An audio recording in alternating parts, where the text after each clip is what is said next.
සිහින වගේම සිහින දකින මිනිස්සු එකිනෙකට වෙනස්. සිහින වෙනුවෙන් මිනිස්සු වැඩ කරනවා වගේම සිහින වෙනුවෙන් මිනිස්සු රැවටුණු ප්‍රමාණවලුත් නැතුවම නොවේ. මොකද Taman කැමැතිම Taman ආසම දේ වෙනුවෙන් මිනිස්සු රැවටෙන ප්‍රමාණය වැඩි. එහෙම සිහින වෙනුවෙන් සිහින බොඳ කරගත් සිහින කුමාරියක් උමතු පැයේ අමුතු කතාවක් කියන්නයි මේ සූදානම්. එසේනම් අවදියෙන් සිටින්න දෙවරක් සිතන්න ඔබේ සිහින ගැන ඔබ අවදියෙන් සිටිය යුතු කාලයයි මේ. උමතු හෝරාවේ අමුතු කතාවක්.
සහෝදරි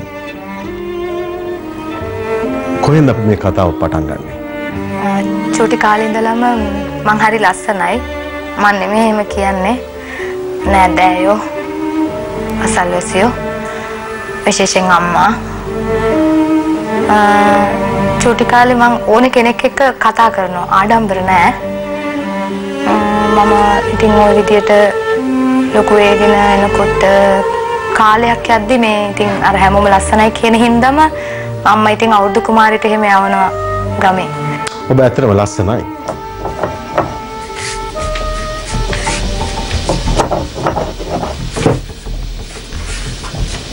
මොකෝ බැඹරෙන්නේ? මොකුත් නෑ. මේ ෆොටෝග්‍රාෆර් මන්ට බෑ. මහන්සි මට නන්දියා අනේ මේ සැරේ අවුරුදු උත්සවේ තියනවලු. ලෑස්තියෙන් යන්න. මට බෑ.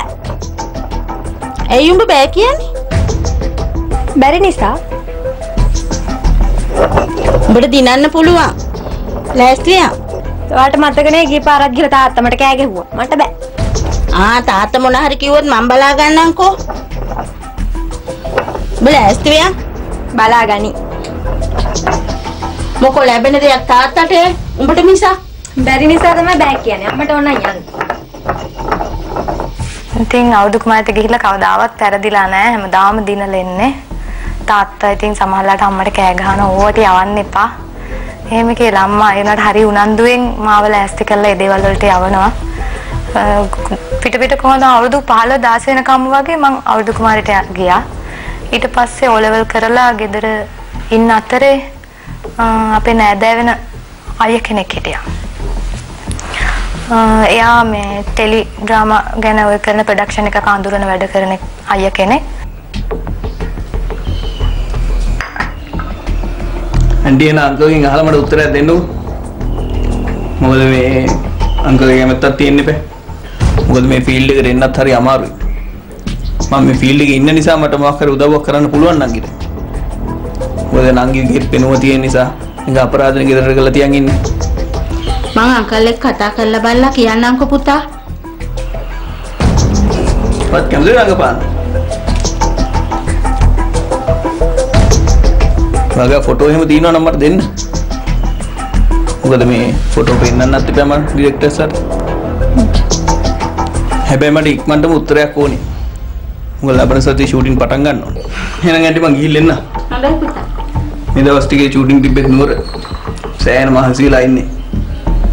මට එන ඉක්මනට උත්තරයක් දෙන්නකෝ. අපි ගිහිල්ලා නැගෙන.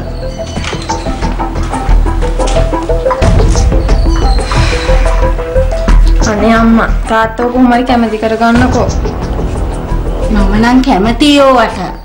තාත්තා මොනා කියයිද දන්නේ නෑනේ පුතා. ඉතින් අම්මා නිදියක් වුණොත් ඉතින් පත්තරවලත් පින්තූර යනවනේ. තාත්තට කියන්නකෝ. බලමු. පස්සේ අම්මට කිව්වා නැන්දේ මේ නංගි කොළඹ එක්කන් එන්න ටීවී ඇඩ් එකකට පෙර පරීක්ෂණයකට. පස්සේ මම මුලින්ම කොළඹ අම්මා එක්ක ආවේ එදා තමයි. කැමරාවක් ඉස්සරහට ගියේ. මට මතකයි මම බය නැතුවම මේ එදා ඒ දේ හරියට කළා. මම හිතන්නේ ස්ක්‍රීන් ටෙස්ට් එකක්. එතන හිටපු අය කිව්වා මම හොඳයි. හැබැයි මොඩලින් කරන්න නම් තව ඉගෙන ගන්න වෙයි දේවල්. ඒ නිසා ඔයා මේ දිගටම එන්න වෙයි එහෙම කියලා. ඉතින් ඒ නිසා අම්මත් එක්ක මුල් දවස්වල මම ආයේ ගියා. පස්සේ අම්මත් එක්කම යන්න බැරි නිසා මම යාළුවෙක් ගෙදර නතර වෙන්න ගත්තා. එහෙනම් මම අඳුරගත්ත යාළුවෝ. ඒක යාළුවෙක් ගෙදර නතර වුණා. අයියෝ කෙල්ලේ. තාම හොෂයක් වදාගත්තේ නැද්ද? මොකද මේ බය වෙලා වගේ? මෙහෙමයි. දැන් අපි ඉන්නේ කොළඹ. මමත් මුලින් ඔහොම තමයි. ඔය විදියට නම් මෙහෙ ජීවත් වෙන්න බෑ නංගි. දැන් ටිකක් වෙනස් වෙන්න. අනිත් එක මෙහෙ ජීවත් වෙන්න හොඳට දැනුම් තේරුම් තියෙන්න ඕන. හොඳ නරක තෝරලා බේරලා ජීවත් වෙන්න දැනගෙන ඉන්න ඕන. මෙහෙම කරනකොට අපිම මිනිස්සු අල්ලේ නටවන්න බලාගෙන ඉන්නේ. ෆීල්ඩ් එක හොඳයි. හැබැයි හොඳ විදියට ගියොත් හැම දෙයකදීම අපි හොඳ නරක තේරුම් ගන්න ජීවත් වෙන්න ඕන. ඒ වගේම දැන් ඔයා මෙහෙම ඉන්නත් බෑ. ඔයා ලස්සනයිනේ කොහොමද? හරිද? අනිත් එක තමයි ඔය වැඩවලට ගියාම ප්‍රොඩියුසර්ස්ලා දන්නා නේද? ඔයාට ඉතින් තාම හම්බෙලා ඇත්තේ දෙන්නයි තුන් දෙනයි වෙන්න පුළුවන්. හැබැයි ඉස්සරහට ඔයාට හම්බෙන හැම කෙනෙක්ම සමහර විට ඔයගෙන් වැරදි දේවල් වලට වැරදි යෝජනා මං කියන දේ තේරෙනවනේ? ඒ වගේ දේවල් වලට ආවොත් හොඳ නංගා වගේ දෙපාරක් නෙමෙයි 10 පාරක් හරි හිතලා හොඳ තීරණයක් ගන්න. හොඳයි ඉන්නව නැත්තේ නෑ. ගොඩාක් හොඳ මිනිස්සු ඉන්නවා. ඒ අතරින් තෝරලා බේරලා ඒ දේවල් හරියට කරගන්න. හරිද? අනිත් එක ඔය ඈලි මෑලි ඕ බොළඳ විදියට ඉන්න එපා. හැම දෙයකම බය නෑ. බය වුණා බය නෑ වගේ හිතන්න. මම මුලින් හිතේත් ඒ වගේ. නේ දැන් ඔය බෑග් එක පැත්තකින් තියලා මොෂයක් දාගන්න. මම තේ එකක් හදාගන්න. මොනවද බොන්නේ? තේද? කොපිද? අක්කා කැමතිද? මේ අක්කා කැමති ඒවා බොන්නද? ඔබ කැමති එක්කෙනා. මම එනවා අද කිරි කෝපි.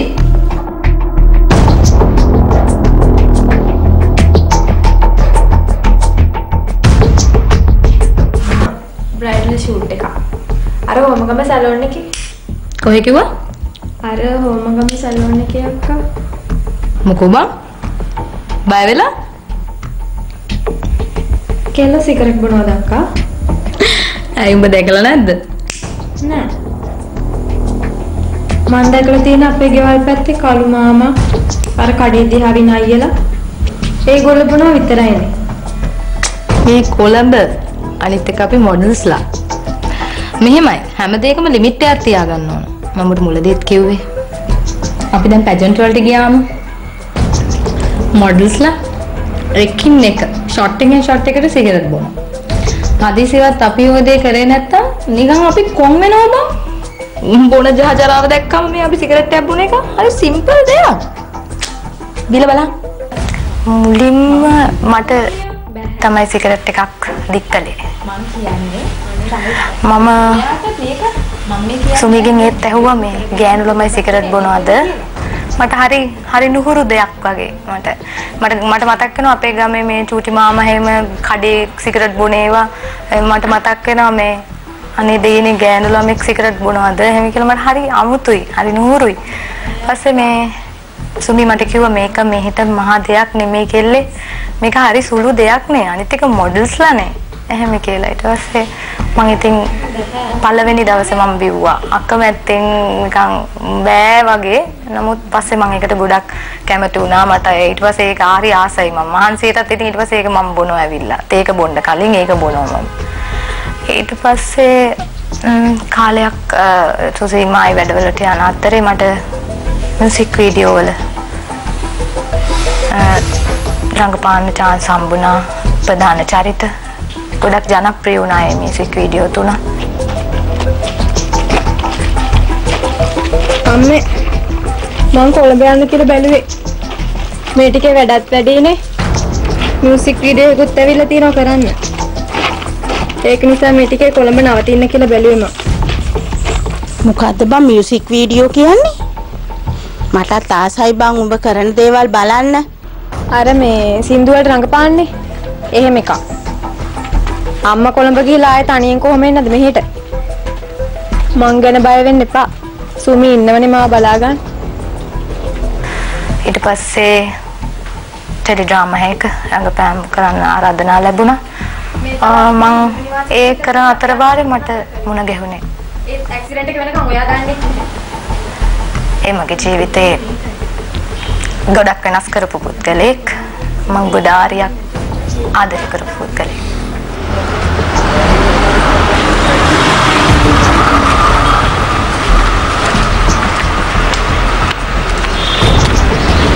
කොහොමද?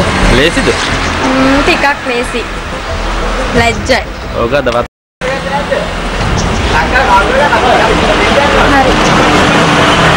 හරි චේන්ජ් කරගෙන එන්න. ඕකේ.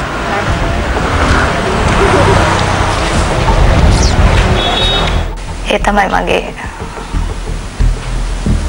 ජීවිතේ උනේ. මම හිතන්නේ මගේ හැමදේම උනේ එයා තමයි අම්මා තාත්තට පස්සේ. එතනින් එහාට මම එයත් එක්ක හැමදේම බෙදාගත්තා. දුක සැප මගේ හැමදේම මම පොඩි දෙයක් වෙන්න බෑ කෝල් කරනවා මැසේජ් කරනවා. හැබැයි මට හැම දෙයකටම සපෝට් කරන්න ගත්තා. එයා ඇවිල්ලා මේ ක්ෂේත්‍රෙම එයා මොඩල් පැජන්ට් කෙනෙක්. මේ පැජන්ට් කරන මේ ඕගනයිසර්. ඔව්. ගොඩක් මට උදව් කරා. ඒ කියන්නේ මට කිව්වා මේ ඔයාගේ දේවල් වලට මට සපෝට් කරායි ගොඩක් කියලා. ඉතින් මං හරි ආස වුණා. එකක් නూరు ගමක මන් නොදන්න කියන පරිසරයක ඇවිල්ලා මට ඒ වගේ කෙනෙක්ම මගේ ෆීල්ඩ් එකටත් උදව් කරන්න පුළුවන් කෙනෙක් ලැබීම ගැන මම ගොඩක් සතුටු වුණා. කතා බහට වැඩි අපි දෙන්න මම හිතන්නේ ආදරය කරා. මම පුංචි බාධා කිරීමක් කරනවා වගේ සහෝදරී ඉතුරුයි. දැන් ඔබ බෙහෙවින්ම පැහැපත් ඒ වගේම බොහොම ලස්සන තරුණියක් කාන්තාවක්. ඔබ වැනි තරුණියකට ගමේ ආදර සම්බන්ධයක් නොතිබෙන්නට හේතුවක් නැහැ. ගමේ එහෙමත් ආදරෙන් බැඳුනා හරි එහෙම හිතුවත්කමක් ගොඩ නැගුණු කෙනෙක් හිටියේ නැද්ද? ඔයා ගැන හොයලා බලන්න කොළඹට ආවට පස්සේ. ඇත්තටම කිව්වොත් නැහැ අයියේ. හැමෝම යාළුවෝ. තිබුණා හැමෝම අර බලන නිසා එක්කෙනෙක් කියලා මම විශේෂයක් කරන්න මට ආසාවක් තිබුණේ නැහැ. මොකද හැමෝම බලනවා. ඉතින් මම හිතන්නේ මේ මං ලස්සන හින්දා හැමෝම බලනවා. එහෙම ආදරයකට නිමි වෙන්නේ නැති කියන හැඟීම නිසා මට ගමේදී තිබුණේ නැහැ. ඉතින් ඊට පස්සේ මං මුලින්ම අනුහස් එක්ක පැජන්ට් එකකට නගින්න එයා මට කතා කරලා කොහොම හරි මෙයා මට කිව්වා මේ පැජන්ට් එකට අදාළ විශේෂ පුද්ගලයෝ ඉන්නානේ. දැන් මෙයා ඕගනයිසර් කෙනෙක්නේ. ඒ පුද්ගලයා එක්ක මට ඉන්න කිව්වා. මේ මම මොකක්ද මේ ඔයා කියන දේ මට තේරෙන්නේ නැහැ මට හරියට එහෙම කියලා. අයියෝ ළමයෝ බබෙක් වෙන්න එපා බබා මෙහෙමයි ඉතින් ඔය මේවා සාමාන්‍ය දේවල් මෙහෙම මේ දේවල් කරගන්න නම් ඉතින් මේ දේවල් අපිට දෙන්න වෙනවා එහෙම කියලා. මෙයා මේ කියන්නේ මේ ශාරීරික බැඳීමක් එයත් එක්ක තියෙන්න ඕන කියන එක. කියන්නේ මට පුදුම හිතුණා මේ ආදරය කරන කෙනා මම මෙයත් එක්ක ආශ්‍රය කරන කෙනා ළඟින් ඉන්න කෙනා ඇයි මෙයා මේ වෙන කෙනෙක්ට මාව දීලා මගේ වැඩේ සඳහාද එයාගේ වැඩේ සඳහාද කියන්නේ මට ඒක ගාණක් නෑ. මොකද බබා මේ පැජන්ට් එකක් කියන්නේ එහෙම තමයි. පැජන්ට් එක නිකන් බෑනේ. ඩිරෙක්ටර්ස් ලම් වෙනවා. වාට ජජස් ලම් වෙනවා. ඒකට මාර දෙයක් කරන්න ඕනේ. සමහරට ඉන්නත් දෙනවා. ඔයා මාත් එක්ක හිටියා කියලා ඔයා ඒක කාටවත් කියන්නේ නැහනේ. අපි දෙන්න කරන දේවල් අපි දෙන්න විතරයි දන්නේ. ඒ බලන්න මන් දෙයක්. චුට්ටක්වත් බය වෙන්න එපා. ඔයාට මං ඉන්නවා රත්තරන්. ඔයා කිව්වට මට බෑ අනුහස්. මේ අහන්න බබා. චුට්ටක් හිතන්න මේ පැජන්ට් එක ගැන. මේ ෆීල්ඩ් එකේ හැටියෙම තමයි. ජජස්ලා හම්බ වෙනවා. තව ගොඩක් කට්ටිය හම්බ වෙනවා. ඔයාට ඒකට මොන හරි දෙයක් කැපවීමක් කරන්න වෙනවා. නැතුව මේ ෆීල්ඩ් එකේ යන්න බෑ. ඒක මේ ෆීල්ඩ් එකේ හැටි. ඔයා මායෙක් ඉන්න පුළුවන්. ඔයා තව කෙනෙක් එක්ක ඉන්න පුළුවන්. අපි දෙන්න කරන දේවල් වෙන කාටවත් අදාළ නෑනේ. මට බෑ අනුහස්. තේරුම් ගන්නකො මාව චුට්ටක්. මං ඔයාටයි ආදරේ කළේ. මේ අහන්න. ආදරේ ගැන නෙමෙයි රත්තන. ඔයා මේ පැජන්ට් එක ගැන විතරක් හිතන්න. අපි ජීවිතේ කැපවීමක් කරන්න ඕනේ මේ තරංගේ ඉස්සරහට යන්න නම්.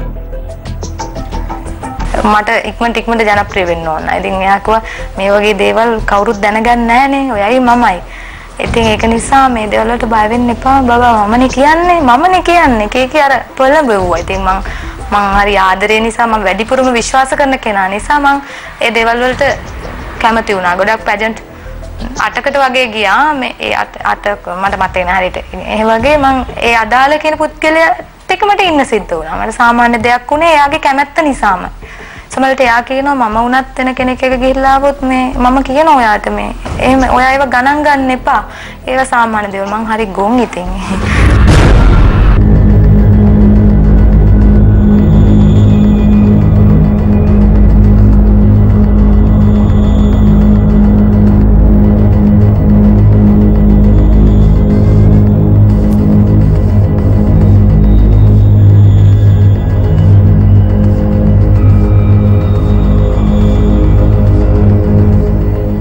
මේ තුලින් සමාජයට වැරදි පණිවිඩයක් යන්නත් පුළුවන් සහෝදරිය. ඒ කියන්නේ විශේෂයෙන් අපි දන්නවා හැම ක්ෂේත්‍රයක් තුළම කලාවලට සම්බන්ධ ක්ෂේත්‍රවල විතරක් නෙවෙයි. අනිකුත් හැම ක්ෂේත්‍රයක් තුළම යම් විදිහක පෙළඹවීම යම් විදිහක තමන්ගේ වැඩේ කරගන්නට නතු කර ගැනීම මෙවැනි දේ සිද්ධ වෙන්නට බොහෝ ඉඩකඩ තියෙනවා. නමුත් හැම කෙනෙක්ම අපි හැම පුද්ගලයෙක්ම තමන්ගේ මනස තමන් දැක්මකින් තමන් නුවණින් තමයි මේ ගමනේ ආවේ. මම හිතන්නේ ඔබ විශ්වාස කළා ඔබගේ සහකරුවා එහෙමත් නැත්නම් ඔබගේ පාර්ට්නර් ඔබත් සමග ගනුදෙනුව තියෙන අදාළ පුද්ගලයා ඔබ විශ්වාස කරපු නිසා සමහර දේවල් ඔබ මගහැරි වෙන්න පුළුවන්. නමුත් ඔබට දැනුනේ නැත්තේ ඇයි තමන් යම් විදිහක හසුවීමක් තමන් උගුලකට එහෙමත් නැත්නම් තමන් මේ ව්‍යාපෘතියේ කොටස්කරුවෙක් බවට තමන් නොදැනුව පත් වෙලා කියලා දැනුනේ නැත්තේ ඇයි? මං හිතන්නේ අයියේ මං ඒ වෙනකොට අනුහස් එක්ක පාටි ගිහිල්ලා පාටි ටැබ්ලට් කොකේන් වගේ මත්ද්‍රව්‍ය වලට මං ඇබ්බැහි වෙලා තිබුණා. මට ඒක නිසා මං හරි අර සිහිය බුද්ධිය මගේ නැහැ. මං ඇත්තටම මේ දේවල් නිසා මගේ ෆන් එක සතුට ඒකම විතරයි මට මේ මං ගැන අවබෝධයක් අරගෙන මම මේ කරන්නේ මොකද්ද කියන එක ගැන හිතන්න තරම් මට අවබෝධයක් එන්නේ නැහැ. මොකද මං හැම වෙලෙම රිලැක්ස්. මං වැඩට එනවා අනුහස් කතා කරනවා මං හරි ජොලියේ. ඉතින් මට සල්ලි තියෙනවා. අනිත් එක මේ මං ආසම දේ තමයි පාටි යන්න. ඒකට පාටි ගිහිල්ලා පාටි ටැබ්ලට් දාලා එදා දවස් අනුහස් එක්ක ඉඳලා එනවා කියන්නේ මට මේ ලෝකෙ සිහියක් ඇත්තටම නැහැ. ඇත්තටම මං හිතන්න උත්සාහ කරන්නේත් නැහැ. අනුහස්කෙන්තර ලෝකයක් නැහැ. මගේ සතුට සල්ලි අනිත් එක මං ගෙදරටත් සල්ලි යවනවා. ඉතින් ඒක නේ ගොඩක්ම කොකෙන් වලට මං ඇබ්බැහි වෙලා තිබුණා. මට ඉතින් නිදියන යන චුට්ටෙන් නැගිටින චුට්ටෙන් වැඩ කරා. ඒ ඇවිල්ලා අර දේ කරනවා. ඒකයි මං හිතන්නේ මං ගැන මට අවබෝධයක් මං හිතන්නේ නැති වෙන්නේ නැත්තේ කියන එක මට හිතුනේම නැහැ. එකක් ආදරේ ගොඩ මට උදේ නැගිට වෙලේ ඉඳලා මට අනුහස් එක්ක කන්ටැක්ට් තිබුණා.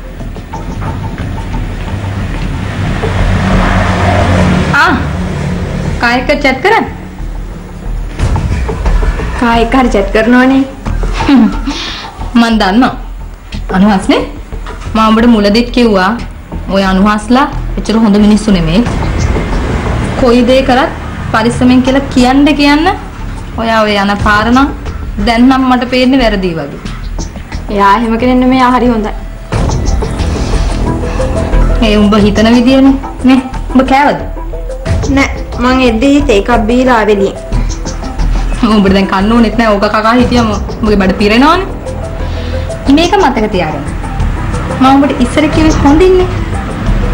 උඹගේ අම්මා මාව විශ්වාස කරලා උඹව කොළඹ මංගාව නතර කරලා ගියා. දැන් උඹ නටන නැටුම් උඹ යන එන ගමන් කිසි දෙයක් මං දන්නේ නැහැ කියලා නම් හිතන්න එපා. මම දන්නවා. හැබැයි වරද්ද ගත්ත දවසට බොලගේ අම්මට උත්තර බඳින්න මට ඉඩ තියන්න එපා. මතක තියාගනින්. උඹලා අම්මා විශ්වාස කරලා මෙහෙ එව්වේ. ඒ විශ්වාසේ රැකෙන විදියට වැඩ කරපන්. ඊට පස්සේ මම උඹට හොඳින් කියන්නේ. මොන හරි කනවා නම් වරේ. මම හිතන්නේ අපි අපේ වැඩසටහන අපි උත්සාහ කරන්නේ මොනියම් හෝ ක්ෂේත්‍රයක මොනියම් තරාතිරමක මොනියම් හෝ පුද්ගලයෙකු යම් විදිහක ජීවිතේ වරද්ද ගන්නට හදනවා නම් එය නිවැරදි කර ගන්නටයි. ඒ නිසා මම පුංචි ප්‍රශ්නයක් ඔබ නතුරු ප්‍රශ්නයක් ඇත්තටම අනුහස ඔබට ආදරය කරාද? ඔව් ඇත්තටම ආදරය කරායි. මට ඒක දැනුණා. ඒ කියන්නේ ආදරය කරා කියන්නේ මගේ ගෙදරත් ගියා. අම්මලා එක්ක කතා කරා. අම්මා වෙන කෑම කන්න ආසයි කිව්වා. අම්මඩත් එක්ක කතා කරන්න තරම් වෙනවා කියන්නේ යාගේ රැවටීමක් නැහැ කියන එකනේ. එතකොට මේ විශ්වාසය වැඩි වුණා මගේ ගෙදර ගියාට පස්සේ. මොකද්ද බං ඔය බත් එක කනන්නේ ඉන්නේ? කන්න නැතුව? මෙයා ඔහොමමයි බත් එක පෑ ගානක් විතර අත ගන්නවා. අනේ ඔබ කන්නේ කානේ. ඇයි මං කන්නේ නැත්තේ මොකෝ බං? කද්ද දරුවෝ කතා කර කර ඉන්නේ මේ දරුවන්ට කැම ටිකක් බෙදන්නකෝ. බෙදුවා. ගන්න පුතේ. අනේ අම්මේ. කොහොමද තාත්තා? තාත්තා ගියා පුතේ මේ ටවුමට ගිහින් එන්නේ කියලා. දැන් එනවත් ඇති. මට ලොකු අයියක් පුතේ ඔයගොල්ලෝ ඉන්නේ එක. මේ කොළඹ රටේ නැත්තම් මේ දරුවෝ ගැන හොයන්න කවුද ඉන්නේ? අම්මා බවෙන්න එපා මේ. මෙයාව බලාගන්න අපි ඉන්නවනේ. අනිත් එක මේ ගෙදරින් ආවත් අම්මටත් දැන් බයක් නැහැ.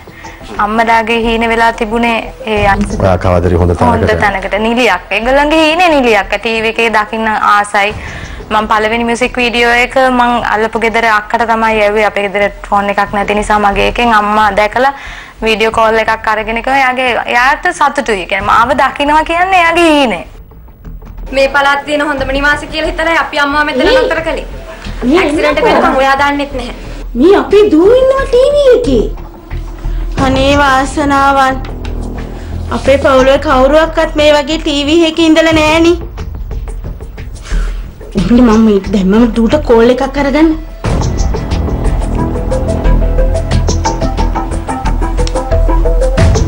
හෙලෝ අම්මා කියන්න. දුවේ දුගේ නාට්‍ය යනවා ටීවී එකේ. අප්පච්චි මායි මේ බල ඉන්නේ. හොඳයිද? අනේ වාසනාවන් දුවේ. අපේ පවුලවල කවුරුවක්වත් මේ වගේ ටීවී එකේ ඉඳලා නැහෙනි. අම්මේ මේ මම පස්සේ ගන්න ෂූට් එකක ඉන්නේ. තියන්න. අනේ දුවේ අපිට හරි සතුටුයි. අප්පච්චිටයි මටයි හරිම සතුටුයි. ඔයාට තෙරුවන් සරණයි පුතේ. ඔයාට වැඩියෙන් හරියන්න ඕනේ. අපිට හරි සතුටුයි පුතේ. හා.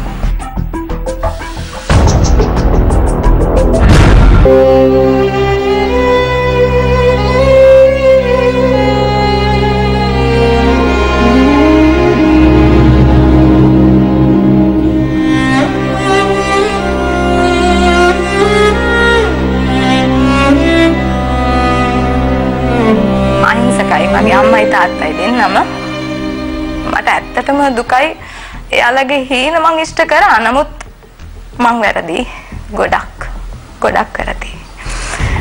ඒ මගේ වැරදිච්ච තැන මට හදාගන්න බැරි වුණා. මගේ හීන මං එකිනෙක මට අම්මා දීපු තල්ලුව සපෝට් එකට මං ගොඩාක් ගරු කරනවා. හැබැයි මං හරි තැනකට ගියා නම් ගිය තැන වැරදුනේ මගේ මෝඩකම, මගේ දුර්වලකම. ඇත්තටම අනුහස්ගේ ආදරේ මාව දුර්වල කරා. ගොඩක් කලාවට මේ ආදරේ නිසා ගොඩාක් මං හිතන්නේ මං දකින්න විදිහට දැන් සමාජය වුණත් ගෑන් ළමයි මේ ආදරේ හින්දා ගොඩක් දුර්වල වෙනවා. බොළඳ වෙනවා. ඉතින් මං ඇත්තටම කියන්නේ මේ අද කාලේ ඉන්න මගේ සහෝදරයන්ටත් මේ ආදරේ හින්දා බොළඳ වෙන්න එපා. ශක්තිමත් වෙන්න පළවෙනි තැන දෙමව්පියෝ. රත්තරන් දෙමව්පියෝ. ඉතින් ඒ අපිට ජීවිතේ දුන්නු අම්මා තාත්තා අරුණම මේ ජීවිතේ කිසිම කෙනෙක් අපේ ජීවිතවල ප්‍රධාන තැන ගන්නෑ බඳිනකම්. අනුහස් අපි නුවරඑළිය යමු. එක්ක යනවද? නැතු. කවදද? ළඟදි මේ ෂූටින් එක දැස බලලා. ඒක නෙමෙයි. මට එක්කම ඉන්න ඕනේ. ඉතින් බඳිමුකෝ එහෙනම්. බඳිනකොට කොච්චර දේවල් කරන්න තියෙනවද? කොච්චර හම්බ කරන්න තියෙනවද? දෙන්නත් ඉගෙනගෙන හම්බ කරමු. ඔයාට අර පැජන්ට් වැඩේට මත ගහන්න වෙනවා එහෙනම්. ඒ අනාතරයයි මේ මට මෙයා දෙනවා මේ පාර්සලයක්. හැමදාම කොයි හරි යද්දි පාර්සලයක් දෙනවා. මම පාර්සලේ බෑග් එකේ හෑන්ඩ් බෑග් එකේ දාගන්නවා මේ ගමනාන්තයේදී මෙයා කාර් හරි පුද්ගලයෙකුට මේ පාර්සලේ දෙනවා. මට ඒත් ඉතින් මේ මං අහන්නේ මොකද මට මෙයා ෆෝන් එකයි පර්ස් එකක් දෙනවා. ඉතින් ඒ නිසා මං අර පාර්සලේ ගැන අහන්නේ නැත්තේ ඒක අර ගොඩක් වෙලාවට විශ්වාසයට හැම බඩුවම මෙයා මං ගාව පරිස්සමට තියනවා. ඉතින් නමුත් පර්ස් එක ෆෝන් එක යාතට ගන්නවනේ සැරින් සැරේට. අර පාර්සලේ අනතුරාවට මගේ හෑන්ඩ් බෑග් එකේ. එතකොට මං ඒත් නෙමෙයි අහන්නේ මේ මොකක්ද කාටද දෙන්නේ නෑ මට කිසිම සිහියක් නැහැ මේ මට ගිහිලි වෙලා රැට මොන හරි බීලා යත් එක්ක උරතල් වෙනකන් සිහියක් නැහැ ඒක කොච්චර අස්සන වුණත් ජීවිතේ පුහුම තැනක් තමයි ආදරේ බොළඳකම ඇඟට ගහගත්තට පස්සේ කියන්නේ මං අත්දැකීමෙන් මේ කියන්නේ මේ පිස්සුවක් වගේ ආදරය කරලා ඒ දේ මැත්තේම නැහිලා ඒකම හොයාගෙන ගිහිල්ලා මම විනාශ වෙනකම් මන් දන්නේ නැහැ මට මේ වුණේ ඒකනේ කියන්න මම දන්නේ නැහැ එදා රැත් කවද ගියත් කවද දුර ගියත් එයා ඒ දේ කළා පාර්සලේ දාගෙන ගියා ඒ අදාළ කෙනාට දුන්නා එදා රැ අපි දෙන්න කොයි හරි ඉඳලා මං කොක්කෙන් අරගෙන රිලැක්ස් වෙලා සතුටු වෙලා ගෙදර එනවා ඉතින් ඔහොම තමයි ගෙවුනේ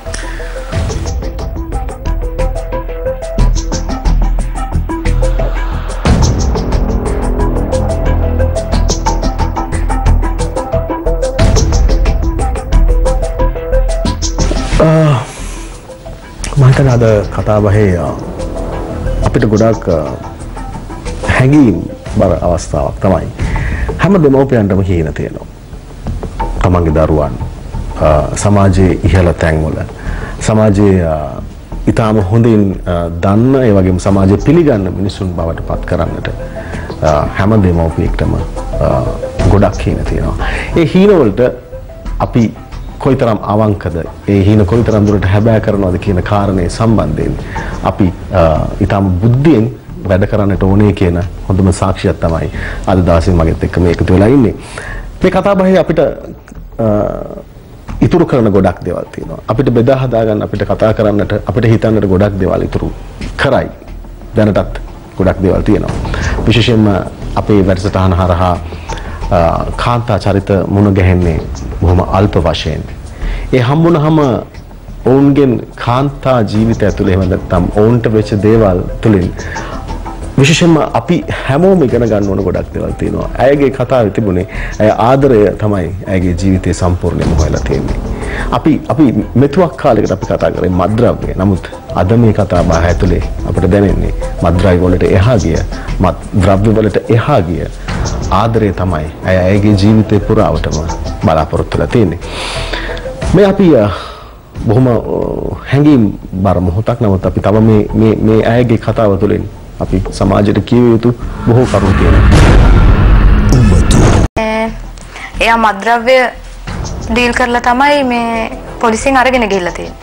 මට අදාහ ගන්න බැරි වුණා. ඒ වෙලාවේ මාව සීතල වෙලා ගියා. මට දැනුනේ දේ මටම හිතා ගන්න බෑ. මට ඇත්තටම සිහිය නැති වුණා. මට කර කියාගෙන දෙයක් නැතුව මම ටික වෙලාවක් කල්පනා කරා. මාත් එක්ක එක ගමන් බිමන් එකට කාලා දවස පුරාම සමහරලාට දවස් 2-3 එක දිගට මා එක්ක ඉන්නවා.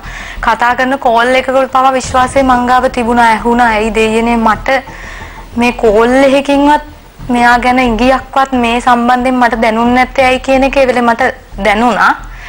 දැනුණට මට ඊට වැඩි අර ඇඟට මේ මත්ද්‍රව්‍ය ඕන දේ තමයි අර තව ඒ අත්ලෙන් දැනෙන්නේ වේදනාවත් එක්ක අර එයත් එක්ක විඳ මතකයත් එක්ක දැන් යාට වෙච්ච සිද්ධියත් එක්ක මට මත්ද්‍රව්‍ය ඕන දැන් මං හරි අමාරුවෙන් ඉන්නේ මට දැන් ඔහොම ඉඳලා දැන් මං ඒ දවස්වල මගේ අතේ සල්ලි තිබුණ හින්දා මම ඒ ටෙන්ෂන් එකත් එක්ක ඒ ප්‍රශ්නේ ඔළුවට එන හැම සැරේකම මම වැඩක් නැහැ මම මත්ද්‍රව්‍ය ගත්තා අරගෙන මාසයක් විතර දැන් මට කන්ටැක්ට් නැහැ කතා කරන්නේ නැහැ මම හිතන්නේ මම එයා බලන්න ගියෙත් නැහැ මම ඒ තරම් හරි අමාරුයි මොකද මං හරි බය වුණා මේ මම මොකද මම මේ පැටළුනේ කියන එක මම බය වුණා අනිත් එක මම මත්ද්‍රව්‍ය ගන්න නිසා මම ඊට වැඩිය බය වුණා මොකද මමත් දැන් මේ දෙයට මාට්ටු වෙනව නේද කියන එක මගේ මට දැන් හැංගෙන්න ඕන වගේ මට අර මුලින්ම සිගරට් එක සුමි දුන්නට සුමි ඇත්තටම මද්ද්‍රව්‍ය පාවිච්චි කරේ නැහැ.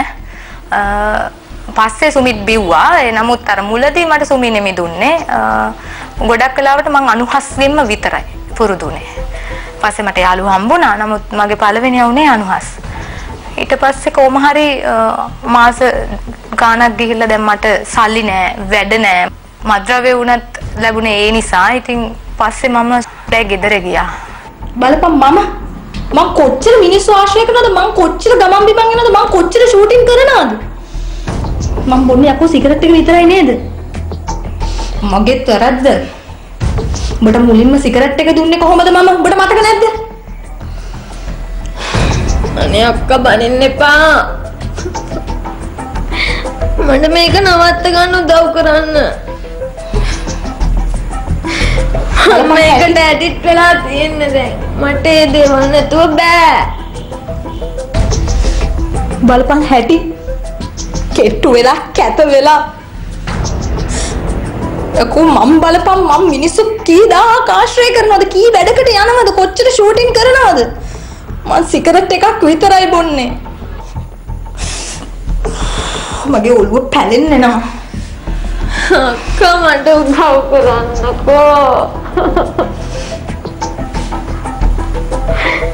බේර ගන්න. ඒකනේ මම ගාවට ආවේ. කොච්චර කිව්වද ඔයාට? හරි. යන්න. මම දන්න ડોක්ටර් කෙනෙක් ඉන්නවා. අපි දෙන්න ඒ ડોක්ටර් හම්බෙන්නේ. හැබැයි ගමේ යන්නේ මායික් ඉන්නේ. මේ හැම දෙයක්ම නතර කරලා ඔය ડોක්ටර් ගාවට ගිහින් ඉවර වෙනකම් මායික් ඉන්නේ. තේරුණාද? සුමිලා ගෙදර ගිහිල්ලා මම හැම විස්තරයක්ම සුමීට කිව්වා. මෙහෙම මට වෙච්ච දේවල්, මට වුණු හැම දෙයක්ම මම මුලින් ඉඳන් අගට සුමීට කිව්වා. පස්සේ සුමී මාව ડોක්ටර් කෙනෙක් ගාවට සුමී මාව එක්කගෙන ගියා. අපි බලමු ඇබ්බැහි වීම කියන එක. කෙනෙක් ඇබ්බැහි වීම කියලා අදහස් කරන්නේ ඒකට තියෙන ගිජුකම, නැතුව ඉන්න බැරිකම. ඒක තුලට යනවා. ඒක ටික ටික වැඩි කරගන්න ඕන වෙනවා. මේක තමයි ඇබ්බැහි වීම. ඇඩික්ෂන් කියලා කියනවා. සිගරට් එක. දැන් විද්‍යාඥයෝ වගේ තියෙනවා. උගාක් සමීක්ෂණයෙන් පෙන්නලා තියෙනවා මේ හෙරොයින් නොයෙකුත් මත්ද්‍රව්‍ය වලට යන්න ඉස්සෙල්ලා මුල් පියවර සිගරට් එක කියලා. සිගරට් මේක සමීක්ෂණ වලට ලංකාවේ සමීක්ෂණ වලින් තහවුරු කරලා තියෙනවා. 90%ක්ම හෙරොයින් වලට ඇබ්බැහි වෙච්ච අය අවසානයේදී මුල් කාලයේදී පටන් අරගෙන තියෙන්නේ සිගරට් එක. ඉතින් එතකොට ඔබට පේනවා ඇබ්බැහි වීමේ ප්‍රවණතාවය පටන් ගන්න හුඟක් වෙලාවට හෙරොයින් වලට සිගරට් එකෙන්. මේ සිගරට් එකට යන්නේ ඇයි? සිගරට් එක ගැන තියෙන නොයෙකුත් මිත්‍යා විශ්වාස නිසා. මොනවද කියලා බලමු මේ මිත්‍යා විශ්වාස. එකක් තමයි සිගරට් වලින් ලිංගික ශක්තිය වැඩි කරනවා. එකක් තමයි සිගරට් එක බිව්වම ආතතිය අඩු වෙනවා. එකක් තමයි සිගරට් එක බිව්වේ නැත්නම් සමාජශීලී භාවයට පවත්වාගෙන යන්න බෑ. යාළුවෝ ඇති කරගන්න බෑ. සමාජයට යන්න බෑ. ඉතින් මේ ආකාරයට සිගරට් බිව්වම හොඳට කෑම කන්න පුළුවන්. සමහරවිට ප්‍රාණවත් භාවය එනවා, ශක්තිය එනවා. මේ නොයෙකුත් මිත්‍යාවන් පිරීලා. ඒ ડોක්ටර් මට දුන්නු අවවාද, ඒ ડોක්ටර් කතා කරපු දේවල් වලින් තමයි මට තේරුනේ මං ජීවිතේ ගොඩාරියක් වරද්දගෙන කියලා. මටම නොදැනී මං ජීවිතේ ගොඩාක් තැන් අතපසු කරගෙන මං හිතුවේ මට ගොඩ එන්න බැරි තැනකටම මම වැටිලා කියලා. ડોක්ටර් කතා කරපු තැන ඉඳන් මං අද බලනකොට මං අදට සතුටුයි. හොඳයි. අද දවසේ අපි වෙනදාට වඩා මම හිතන්නේ ඔබත් ඒකට සාක්ෂි දරයි. අපි කතා කරේ හැමදාමත් මත්ද්‍රව්‍ය තමන්ගේ ජීවිත විනාශයට ඇදගෙන ගිය ආකාරය. නමුත් අද මත්ද්‍රව්‍යත් සමගම ඇය හොයපු ආදරය, රැකවරණය, විශ්වාසය ඇයට අහිමි වෙලා ගිය කතාවක් තමයි අද දවසේ අපි ඔබ හමුවට ගෙනාවේ. මේ කතාව බොහොම සංවේදී. විශේෂයෙන්ම මමත් නැගණියන් දෙදෙනෙක් සිටින සහෝදරෙක්. එතකොට මට වගේම මම හිතන්නේ ඔබටත් මේ සංවේදී බව දැනෙනවා නොඅනුමානයි. අප උත්සාහ කරන්නේ උමතු අප කණ්ඩායම හැමදාමත් කියනා වගේ අප එකම අභිප්‍රාය එකම අරමුණ මේ රටෙන් මේ මත්ද්‍රව්‍ය තුරන් කිරීමයි. අද දවසේ මගෙත් එක්ක කතා බහට එකතු වුණු ඔබට බෙහෙවින්ම ස්තුතිය පුද කරන අතරම අවසාන වශයෙන් මේ සමාජයට ඔබට කියන්නට ගොඩක් දේවල් තියෙනවා. නමුත් අවසාන වශයෙන් කියන්නට යමක් ඇති. ඔවයි මම කියන්නේ මගේ ආදරණීය සහෝදර සහෝදරියන්ට මේක බලන හැම අම්මා තාත්තෙක්ටම දැනෙනවා ඇති තමන්ගේ දරුවෝ කොයි තැන්වල යනවද නැද්ද කියන එක. නමුත් කොහේ පරිස්සම් කරලා යවුවත් වැරදි තැනට වැටෙන්න යන්නේ බොහොම පුංචි වෙලාවයි. ඉතින් ඒක තමන් දැනගන්න ඕන. කොච්චර ලස්සන වුණත් කොච්චර අපි බුද්ධියෙන් වැඩ කරත් සමහර වෙලේට අර මං කිව්වා වගේ ආදරේදී බොළඳ වෙතා හරි නැතිනම් මොන යම් හේතුවකින් පුංචි මොහොතක් ඇති අපිට වරදින්න ඒ තැන බොහොම අවබෝධයෙන් හැම දෙයකදීම මං හිතන්නේ අම්මා තාත්තා මුල් කරගෙන ජීවිතේ අම්මා තාත්තා කියන තැන අම්මා තාත්තා කැමතිද මේ දෙයට මම මේක කරනවාට කියලා මුලින්ම අම්මා තාත්තා සිහි කරගෙන දෙයක් කරනවා නම් ඇත්තටම ඒක තමයි කියන්නේ මුලින්ම කරන්න කියලා. ඊට පස්සේ මං ඕනම වෙලාවක කියනවා ආදරයේ හින්දා තීරණ නම් ගන්න එපා. මත්ද්‍රව්‍ය කොහොමත්ම හොඳ නෑ. ඒ දේ ගෑනු ළමයි විතරක් නෙමෙයි මම පිරිමි ළමයිටත් කියන්නේ. අත්හදා බලන්නවත් සිගරට් එකක්වත් බොන්න එපා නංගි මල්ලි. ඔබගේ ජීවිතේ අඳුරටම යන තැන වෙනකම් ඔබ දන්නේ නෑ. නිසා ආදර අම්මා තාත්තා ගැන හිතලා යාළුවෙක් සිගරට් එකක් දික් කරනවා නම් අනේ පින් සිද්ධ වෙයි. මගේ නංගි මල්ලි එපා කියන්න බය නැතුව එපා කියන්න. ඒ ඔබට ඔබගේ දෙවියන්ට ඔබව හදා වඩාගත්තු අම්මා තාත්තට ඔබ කරන ලොකුම දායාදේ. ඔබට ඊට වැඩිය දෙන්න දෙයක් නැහැ. ඇත්තටමයි. මම හිතන්නේ මම කිව්වා වගේම අයට කියන්න ගොඩක් දේවල් තියෙනවා. ඔබට හිතන්නට ඊටත් වඩා ගොඩක් දේවල් අද රාත්‍රියේ අපි ඉතුරු කරා. එසේනම් තවත් උමතු හෝරාවකින් ඔබව හමුවන බලාපොරොත්තු වෙන අදට අපි ඔබෙන් සමුගන්නවා. සුබ රාත්‍රියක්.